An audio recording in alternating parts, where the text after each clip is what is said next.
कभी सोचे आपके इख्तियार में 15 करोड़ रुपए का बजट हो और आप जहां चाहें उसको खर्च कर सकते हैं, और ऐसा ही एक बजट वज़ीर आला पंजाब को मिलता है और वो बजट होता है स्वाबदीदी फ़ंड।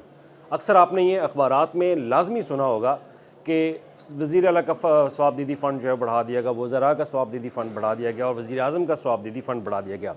तो पाकिस्तान में कानून के मुताबिक ये स्वाबदीदी फ़ंड सिर्फ पार्लियामेंटेरियंस के पास होता है, जिसमें वज़ीर आज़म होते हैं, वज़रा होते हैं और आपके वज़राए आला होते हैं। जितने भी पाकिस्तान हमारे सूबे हैं, उनके जो वज़रा आला हैं, उनकी एक डिस्क्रेशनरी ग्रांट जो है वो बजट के अंदर एलोकेट कर दी जाती है। लेकिन अब सवाल ये है कि स्वाबदीदी फ़ंड होता क्या है? तो मेरे साथ इस वक्त ज़ैनुल आबिदीन बैठे हैं। मैं एक मिसाल के तौर पर उनसे भी पूछूंगा कि वो डिस्क्रेशनरी ग्रांट के बारे में क्या जानते हैं, कभी उन्होंने इस लफ्ज़ के बारे में पहले सुना, और क्या डिस्क्रेशनरी ग्रांट होनी चाहिए, क्या वज़ीर आला के इख्तियारात में होना चाहिए कि इतना बजट उनको एलोकेट किया जाए कि वो यूटिलाइज़ कर सकें।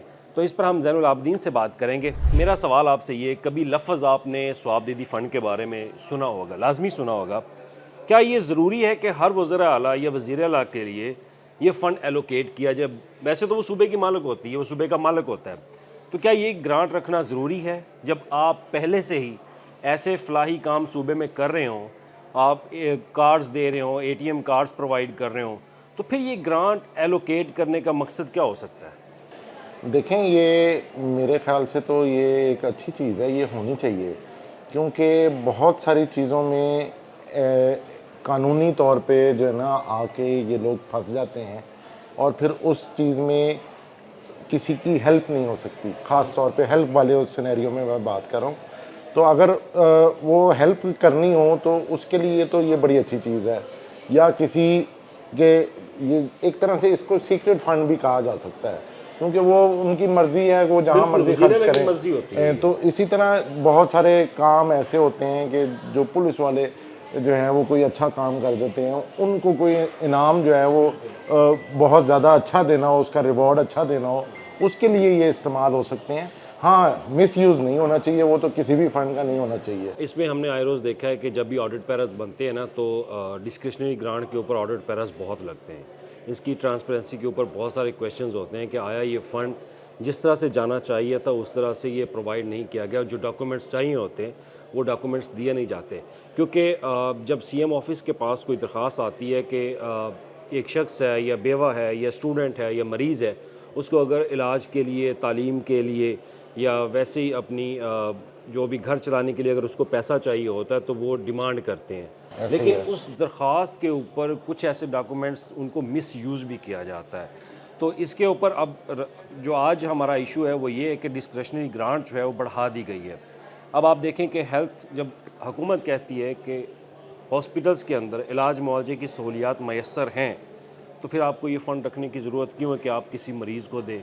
इस पर क्या कहेंगे? देखिए, इलाज मुआवजे की सहूलियात बिल्कुल मैसर है, लेकिन बहुत सारे केसेस में ये ज़रूरत पड़ जाती है कि आप उसको, पेशेंट को अस्पताल में तो इलाज मुआवजा दे रहे हैं, लेकिन अब वो घर आ गया, उसको ज़रूरत पड़नी है किसी न किसी सूरत में, दवाइयों की सूरत में या कोई पेशेंट केयर की सूरत में उसकी ज़रूरत पड़ सकती है। किसी को घर बनाना है, फ़र्ज़ करें गवर्नमेंट लोन दे रही है, लेकिन बहुत सारे केसेस में आपका लोन अप्रूव नहीं हो पाता, उसमें रीज़न्स होते हैं, लीगल रीज़न्स हो जाते हैं। उस सिनेरियो में वज़ीर आला जो भी हो वो यूज़ कर सकता है अब इसको। आपने घर के लोन की बात की, ऑलरेडी उनकी स्कीम चल रही है, मैं अपना वही घर तो अपनी कह रहा हूँ ना, स्कीम्स। उसमें भी एक रिक्वायरमेंट होती है बैंक की कि यार ये लोन है, इसको वापसी होनी है, इसकी बेसिक रिक्वायरमेंट ये है, तो कोई डॉक्यूमेंटेशन के लिए कोई ना कोई चीज़ होती है। अब आपको मैं लेके चलता हूँ 2021-22 में। 2021-22 में इसी गवर्नमेंट होती है, वज़ीर आला पंजाब जो हैं उस्मान बुज़दार होते थे। उनके दौर में 3 करोड़ रुपए का बजट था। अब 2025-26 में वही बजट जो है वो 15 करोड़ कर दिया गया। 2022-23 में वही बजट जो है वो फिर 3 करोड़ होता है, लेकिन 2.5 करोड़ रुपए खर्च किए जाते हैं। फिर निगरान सेटअप आता है। निगरान सेटअप में इस डिस्क्रिशनरी ग्रांट को रोक दिया जाता है। वो कहते हैं कि हम इस ग्रांट को अप्रूव नहीं करेंगे, जो नई हुकूमत आएगी वो खुद करेगी। उसके बाद फिर मरीम नवाज़ की हुकूमत आती है तो 3 करोड़ रुपए का बजट जो है वो पिछले साल रखा जाता है, लेकिन इस साल बजट फिर बढ़ा दिया जाता है। अब इसमें सवाल नुक्ता ये है कि आए रोज़ आप बेशतर ऐसी स्कीमें लॉन्च कर रहे हैं, अरबों रुपए का बजट खर्च कर रहे हैं, तो उसके बावजूद 15 करोड़ रुपए की एलोकेशन और पहले 6 माह के दौरान 6 करोड़ से ज़ायद की रकम आप रिलीज़ कर चुके हैं। देखें, बुजदार दौर का आपने जिक्र किया, अगर उसकी तो मैं बात करूँगा, उसमें चाहे 3 करोड़ हो या ना भी होता तो कोई नहीं, क्योंकि उन्होंने तो इस्तेमाल ही नहीं किया। उन्होंने तो आवाम की फलाह बहबूद के लिए काम ही उस तरह नहीं किए, ठीक है। और निगरान दौर में आपने खुद ही बता दिया कि वो जो है निगरान दौर था, तो वो उसको इस तरह यूज़ ही नहीं कर सकते थे, तो इसलिए उन्होंने वो रखा ही नहीं, ठीक है। अब ये गवर्नमेंट जो आई है, अगर ये प्रॉपर अवामी गवर्नमेंट है तो उसके लिए तो ये बुरी चीज़ नहीं है। 15 करोड़ पंजाब जैसे सूबे के लिए, जितना बड़ा ये सूबा है, वो ज़्यादा मायने नहीं रखते। ज़ैनुल आबदीन की राय में डिस्क्रिशनरी ग्रांट एलोकेट करना बुरी बात नहीं है।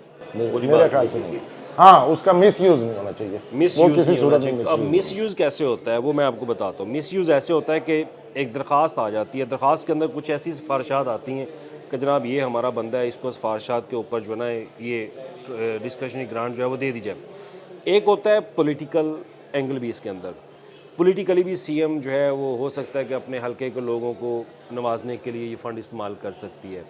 कोई एमपी एमएनए आ जाता है कि जनाब मेरे हलके के अंदर इस तरह से काम जो है वो रुका हुआ है, आप ये डिस्क्रिशनरी ग्रांट जो है वो देकर अपना काम मेरा नहीं ख्याल ये वो किसी एमपी एमएनए के हलके के कामों के लिए ये वाली ग्रांट यूज़ होती होगी। 15 करोड़ पंजाब जैसे सूबे के लिए और इस महंगाई के दौर में कुछ भी मायने नहीं रखते। अब यही हाँ, बात हल्के की आवाम के लिए भी यूज़ हो रहा है, तो अल्टीमेटली हो तो आवाम के लिए रहा है ना। हाँ, अपने किसी ज़ाती मुलाजिम या अपने ज़ाती लोगों के लिए या रिश्तेदारों के लिए इस्तेमाल हो रहा है, तो वो बिल्कुल गलत है, वो नहीं होना चाहिए। यही इसी बात पे ऑडिट पैरा बनता है कि जनाब आप ऑलरेडी आपके पास जब चीज़ें मौजूद हों। देखिए, ऑडिट पैरा बनना और बात है, और उसमें ये चीज़ सामने आना कि हाँ गलत इस्तेमाल हुआ है, वो और बात है, ठीक है। ऑडिट में बहुत सारी चीज़ें, और जब रूल्स एंड रेगुलेशन को फॉलो नहीं किया जाता तो वो आती हैं चीज़ें।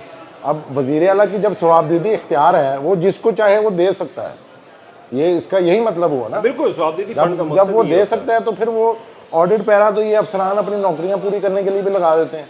अब बहुत सारी खबरें हम देखते हैं कि जी ये एम्बेजलमेंट आ गई, लेकिन वो अल्टीमेटली जाके वो जब डॉक्यूमेंटेशन वो पूरी होती हैं और वो सारी बाद में क्लियर हो जाती हैं, या तो वो रल मिल के कर देते हैं या फिर वो होती ही नहीं है।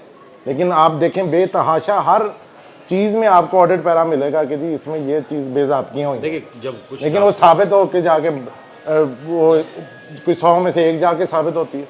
साबुत यही तो हमारे यहाँ आलमिया है कि बहुत सारी ऐसी चीज़ें ट्रांसपेरेंसी के ऊपर बहुत ज़्यादा गैप है। अगर उस गैप को अगर आप फिल कर सकते हैं तो फिर तो मेरा ख्याल है कि ये ग्रांट जो है अगर बढ़ा दी जाए तो मेरा नहीं ख्याल कोई मसला होना चाहिए।